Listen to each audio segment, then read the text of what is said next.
하도나의 어린이 여러분, 안녕하세요. 네, 오효성 목사입니다. 오늘은 은혜의 특징 3가지라는 제목으로 말씀을 나눠보도록 하겠습니다. 여러분들은 은혜 하면 무엇이 떠오르시나요?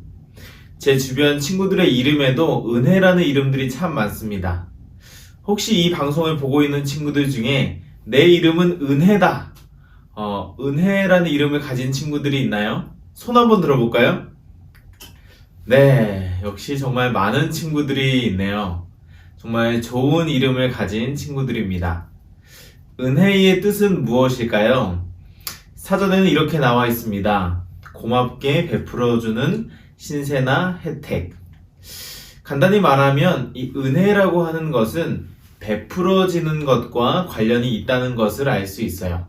오늘 그 은혜의 특징 3가지를 살펴보도록 하겠습니다. 제가 들려드리는 이야기에서 은혜의 특징 3가지를 한번 찾아보세요. 저는 2018년 11월에 터키로 휴가를 가게 되었습니다. 그곳에는 이제 목사님의 결혼한 형이 살고 있었는데 마침 그 시기에 형이 시간을 낼 수 있다고 해서 그때 가게 되었습니다. 여행을 가본 친구들은 경험을 받겠지만 이 공항이라고 하는 그 장소는 사람을 참 설레게 합니다. 이제 공항에서 설레는 마음을 내려놓고 짐을 붙이고 비행기 탑승 게이트로 가고 있었습니다. 그런데 방송에서 이런 말이 들려왔습니다. 오효석 탑승객님은 47번 게이트로 와주시기 바랍니다. 너무 불안했습니다. 내 수화물에 다른 것이 잘못 들어갔나? 아니면 티켓에 무슨 문제가 생겼나? 이러다 터키에 못 가는 거 아니야? 이런 두려운 마음을 가지고 47번 게이트로 갔습니다. 그런데 승무원분이 하시는 말씀이 오효성님, 오버부킹이 되어서 좌석을 업그레이드 시켜드릴게요. 이렇게 말씀해 주셨습니다.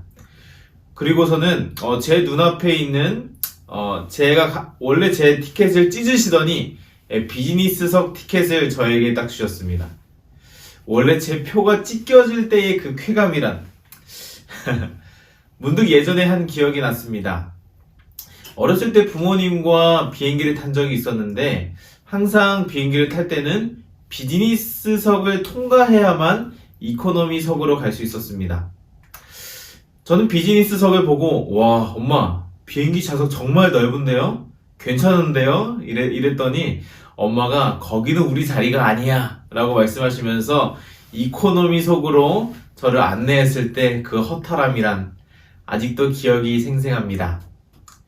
그렇게 눈여겨보던 이 비즈니스석을 드디어 타게 됐습니다. 이제 비즈니스석에 딱 탑승을 하게 되었는데 제가 앉자마자 이제 웰컴 드링크 이제 음료수를 하나를 딱 주는 것입니다. 기분은 너무 좋지만 또 처음 탄 티를 내면 안 되니까 또 아무렇지도 않은 척 차분하게 마시고 또 의자에 기대어서 이제 버튼이 여러 개가 있길래 조작을 해봤는데 와 이게 움직이더니 이제 완전 눕혀졌습니다. 일자로 완전 눕혀지는 것입니다. 이 비행기를 타고 이렇게 편하게 가본 것은 처음이었습니다. 그래서 제가 그때 이런 생각을 했습니다. 왜 사람들이 비싼 돈을 내면서까지 이런 좌석을 앉는지 알겠다. 비즈니스석이 이 정도인데 그 다음 단계 어떤 좌석인지 아시나요? 네, 퍼스트 클래스라고 하는 좌석이 있습니다. 과연 이 퍼스트 클래스는 어느 정도일까? 정말 그러한 궁금증을 갖게 되었고요.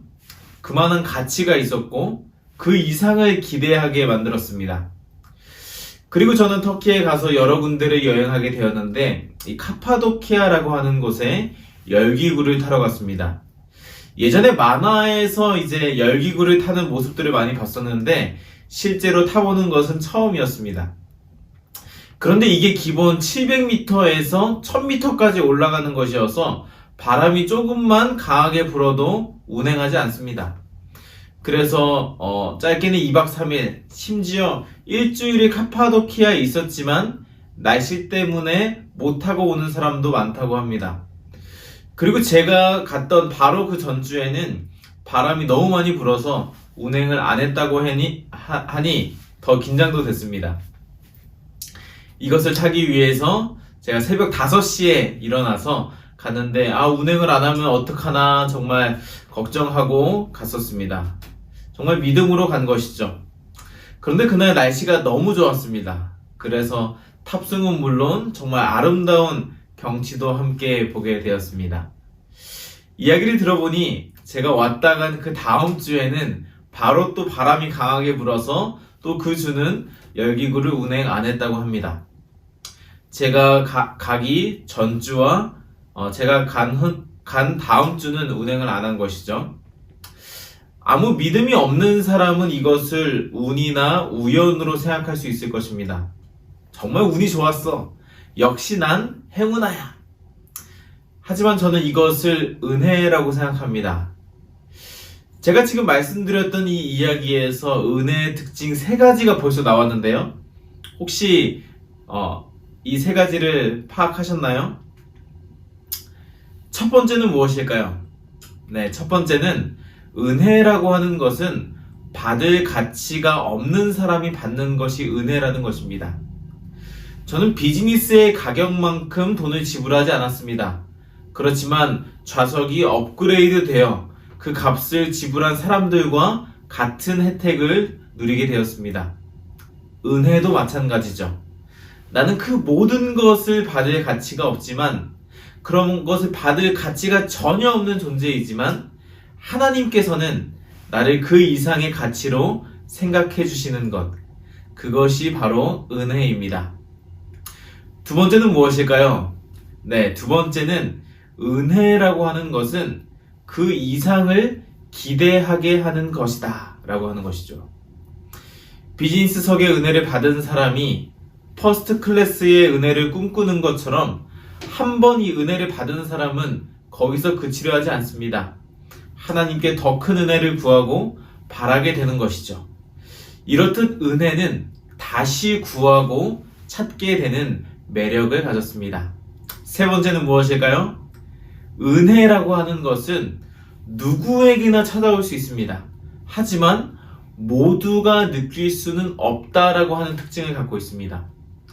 좋은 날씨를 주신 것을 저는 은혜로 생각했지만 다른 사람들은 이것을 운으로 생각할 수 있다는 것이죠.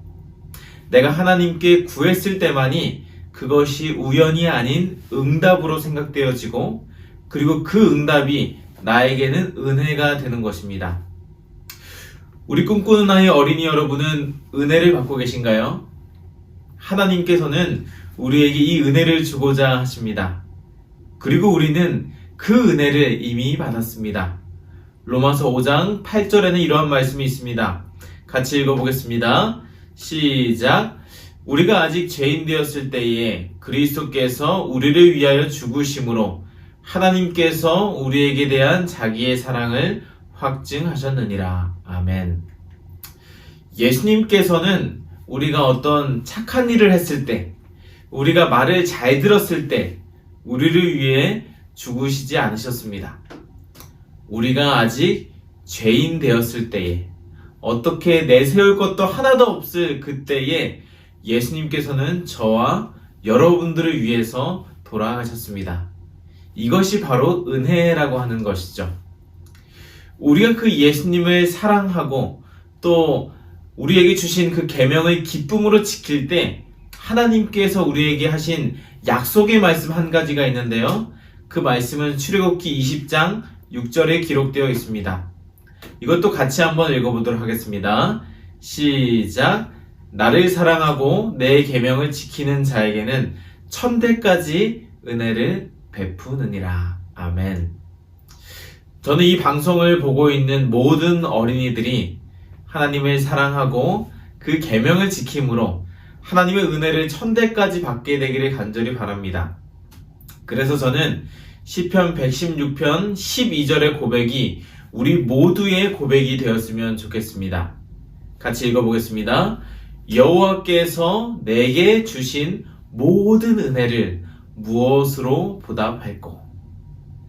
하나님의 은혜를 매일매일 경험하며 살아가는 모든 꿈꾸는 아이 어린이 여러분들이 되기를 간절히 바라면서 말씀을 마치도록 하겠습니다. 하늘에 계신 하나님 아버지, 오늘 모든 어린이들과 함께 은혜의 특징에 대해서 살펴볼 수 있도록 도와주시면 감사합니다.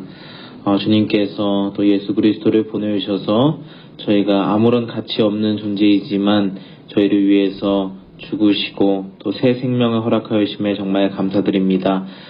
주님의 사랑을 저희가 언제나 가슴 깊이 깨달아 살아갈 수 있도록 도와주시고 주님께서 베풀어 주신 은혜에 항상 감사하며 살아가는 우리 모든 어린이들이 될 수 있도록 도와주시옵소서. 사랑이신 예수 그리스도의 이름으로 간절히 기도드립니다. 아멘.